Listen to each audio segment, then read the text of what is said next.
folks, ये unit 1 का part 2 है, बेसिक सोशियोलॉजी उसका यूनिट 1 का पार्ट 2 है। तो चलिए शुरू करते हैं। Now we'll see sociology's relationship with other social sciences. Sociology's relationship with other social sciences. Sociology is actually interdisciplinary in nature. It has a complementary perspective. It has overlapping boundaries with anthropology, with history, with political science, and holistic understanding. It gives you the holistic understanding because it has overlapping with the different sociological different disciplines. So you can get a holistic image. Now we will move to sociology and its relationship with psychology. केस मिल क्या बोलते हैं, authors क्या बोल रहे हैं, बहुत इंपॉर्टेंट है। वो किस चीज की, जैसे sociology is a study of और psychology is a study of, ये दोनों बहुत इंपॉर्टेंट है, हम इनको मिस नहीं कर सकते। तो थिंकर्स को बहुत ध्यान से पढ़ेंगे। तो जेएस मिल क्या बोलते हैं, J S Mill establish the primacy of psychology over all other social sciences, arguing all laws are derived from laws of mind. मतलब जितने भी सोसाइटी के लॉ हैं वो निकले तो हमारे दिमाग से ही है ना, ऐसे तो नहीं आ गए। तो ये जेएस मिल ऐसे बोलते हैं। इसके काउंटर भी बहुत सारे हैं, अभी हम काउंटर में नहीं जाएंगे। सिगमंड फ्रूड ने भी इनहेरिटेंस को बहुत ज्यादा इंपॉर्टेंस दी है। Sigmund Freud also give the importance to the inheritance over the environment, considering sociology as mere an extension of social psychology. मतलब sociology is nothing, Sigmund Freud के लिए sociology is nothing but is an extension of social psychology. ठीक, so they both are actually favoring psychology over sociology, but the Durkheim came. और Durkheim ने बोला, like Durkheim made a radical distinction between sociology and psychology. क्यों, देखो इन्होंने जिस तरह से अपनी स्टडी ऑफ सुसाइड करी, स्टडी ऑफ सुसाइड, इन्होंने एक बहुत ला सुसाइड, मुझे बुक का नाम सही से नहीं याद आ रहा, पर उन्होंने जो सोशियोलॉजी में जो सुसाइड की जो स्टडी करी है उसके लिए उन्होंने जो डेटा यूज किया है वो किसी के बिहेवियर या किसी एक ह्यूमन माइंड का नहीं है। वो डेटा वो है जो पुलिस स्टेशन में जो सुसाइड केस रिपोर्ट होते हैं, on the basis of this he has actually did their comparative analysis and all kind of things. So इससे हमें ये पता चलता है कि जब सोशियोलॉजी में तुम किसी सेम चीज की स्टडी करोगे, सुसाइड दोनों में पढ़ा जाता है, साइकोलॉजी में भी सुसाइड है, सोशियोलॉजी में भी सुसाइड है, but it is the data और it is the way in which you are doing the study. So actually Durkheim ने काइंड ऑफ सोशियोलॉजी की ही सुप्रीमेसी दिखाई है। बहुत सारे लोग हैं जो दोनों में रिलेशन देखते हैं, जैसे ये लाइन बहुत इंपॉर्टेंट है, sociology focus on individual behaviour while sociology studies society as a whole. Weber ने इंसाइट दिया, वेबर ने इंसाइट बोला है कि हम सोशियोलॉजिकल मीनिंग्स को और ज्यादा उसको इनरिच कर सकते हैं अगर हम उसको सोशल बिहेवियर के अंडरलाइंग मीनिंग, मतलब एक इंडिविजुअल क्या बिहेवियर कर रहा है, sociological meaning can be further enrich when understanding social behaviour in terms of underlying meanings. ठीक, अभी जिन्सबर्ग ने भी यही बोला है, many sociological generalisation can be formally established by relating them to general psychology. Gerth and Mills बात करते हैं कि कुछ कॉन्सेप्ट्स ऐसे हैं जो सोशियोलॉजी और साइकोलॉजी को बहुत पास ले आते हैं, जैसे रोल, कॉन्सेप्ट ऑफ रोल। अब आगे बात करते हैं it's relation with anthropology, sociology and anthropology. Sociology, anthropology, what is sociology, sociology कैसे ओरिजिनेट हुई और एंथ्रोपोलॉजी कैसे ओरिजिनेट हुई। सोशियोलॉजी ओरिजिनेट हुई philosophy of history, political thoughts और positive science in light of challenges passed by modernity.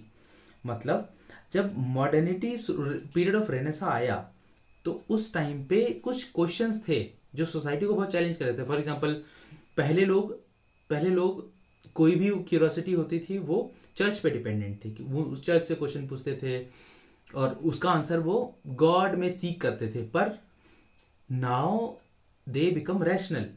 तो अब उनके पास जो मॉडर्निटी, जो एक पीरियड ऑफ रेनेसा आया, उस लाइट में सोशियोलॉजी डेवलप हुई। एंथ्रोपोलॉजी कैसे डेवलप हुई? Anthropology actually the curiosity of the western scholar, curiosity of the western scholar in the primitive societies of not non western countries. ये पहले भी आ चुका है, इस चीज को याद रखेंगे। Study of human, anthropology is primarily focus on the study of human beings and sociology is the study of society. ये CUT-PG में पहले भी आ चुका है। क्लासिकल वेस्टर्न व्यू क्या है कि जो सोशियोलॉजी है वो इंडस्ट्रियलाइज सोसाइटी को पढ़ती है, एंथ्रोपोलॉजी है वो प्रिमिटिव सोसाइटीज को पढ़ती है। बट हमारा जो इंडियन पर्सपेक्टिव है वो थोड़ा अलग है। इंडियन सोसाइटी पे ये जो वेस्टर्न व्यू है ये फिट ही नहीं बैठता, क्योंकि MN श्रीनिवास ने बोला है कि जो प्रिमिटिव सोसाइटी और इंडस्ट्रियल सोसाइटी है वो इंडिया में हर एक कॉर्नर पे है।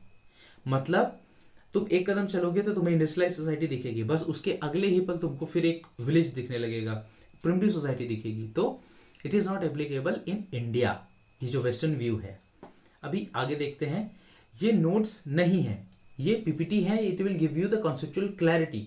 आपको नोट्स पढ़ने पड़ेंगे, नोट्स और डिटेल्ड में है, नोट्स और डिटेल्ड में है। अब इसके बाद हम देखेंगे sociology and its relationship with history. हम समझेंगे कि मेन ऑथर्स ने क्या बोला है। According to GE Howard, history is past sociology and sociology is present history. ये स्टेटमेंट बहुत इंपॉर्टेंट है। कार्ल मार्क्स और डुर्खीम ने हिस्टोरिकल डेटा को यूज किया है। डुर्खीम ने सुसाइड की स्टडी में हिस्टोरिकल डेटा को यूज किया है। कार्ल मार्क्स ने हिस्टोरिकल मेटेरियलिज्म और historical evolution of modes of protection को बताने के लिए कार्ल मार्क्स ने यूज किया हिस्टोरिकल डेटा को। तो हाँ, हिस्ट्री और सोशियोलॉजी का कॉन्फ्लुएंस तो दिखता है। वेबर ने भी यूज किया है प्रोटेक्शनिस्टिक स्पिरिट ऑफ कैपिटलिज्म में। अब हिस्टोरिकल इन्फ्लुएंस, पीतरिम सोरोकिन बोलते हैं ऑल्सो यूजेस हिस्टोरिकल इन्फ्लुएंस। इन्होंने भी हिस्टोरिकल डेटा को यूज किया है सोशल एंड कल्चरल डायनेमिक्स को समझने के लिए।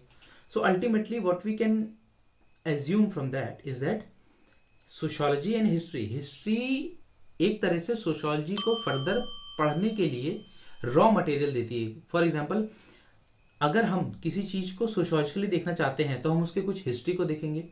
तो हिस्ट्री कहाँ से मिलेगी? हिस्टोरिकल डेटा से।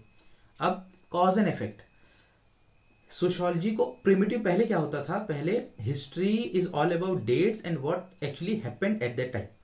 पर अभी जो नई एवेन्यूज ऑफ हिस्ट्री आ रहे हैं उसमें हिस्टोरियंस ही कॉज एंड इफेक्ट में समझने लगे हैं एक इवेंट में कि what are the causes for that event and what are the effects for that event और with that event.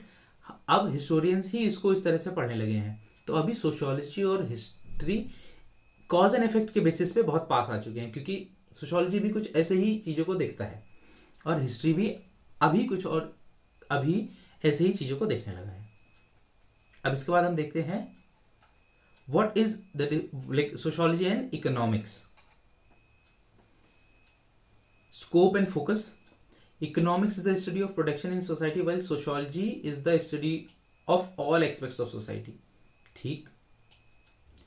Societal influence, हाँ, method of earning money. What is societal influence? मतलब economy is all about earning money? No, economy is all about the production, how production happens in society. But अगर हम पैसे कमा रहे हैं तो उसके पीछे कुछ नॉर्म्स एंड वैल्यूज इनहेरिटेड है। तो वो नॉर्म्स एंड वैल्यूज को पढ़ने के लिए हम सोशियोलॉजिकल अंडरस्टैंडिंग हमें होना जरूरी है। फॉर एग्जाम्पल, पैसे कमाने के बहुत तरीके हैं। एक तरीका है चोरी, एक तरीका है कहीं जाके जॉब करना। जॉब करना अच्छा, ये सोशियोलॉजी बताता है। चोरी करना बुरा, ये सोशियोलॉजी बताता है। इकोनॉमिक्स बताता है money, you are earning money in both in doing either doing job, either doing robbery. But it is the sociology who gives you norms and values to differentiate between both the earnings. Broad economic perspective. Pyre Bourdieu have said the very beautiful line, you have to remember that.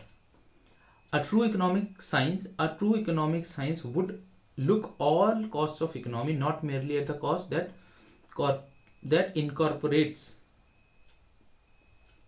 ये काट देना।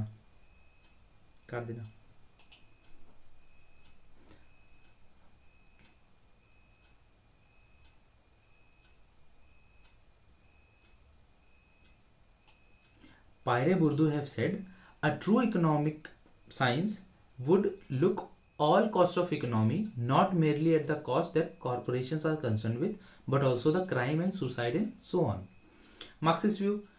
Marxist view economic को थोड़ा top पे रखते हैं, मतलब उन्हें लगता है कि all the structures, Marxist view है, ये मार्क्सिस्ट व्यू है, मार्क्स का व्यू नहीं है, दोनों में फर्क है। इन्हें लगता है कि जो मार्क्सिस्ट व्यू है वो बेसिकली ये बोलता है कि हम सारे जितने भी इंस्टीट्यूशन स्ट्रक्चर है हम उसको नहीं समझ सकते जब तक हम उसके इकोनॉमिक स्ट्रक्चर को नहीं समझेंगे।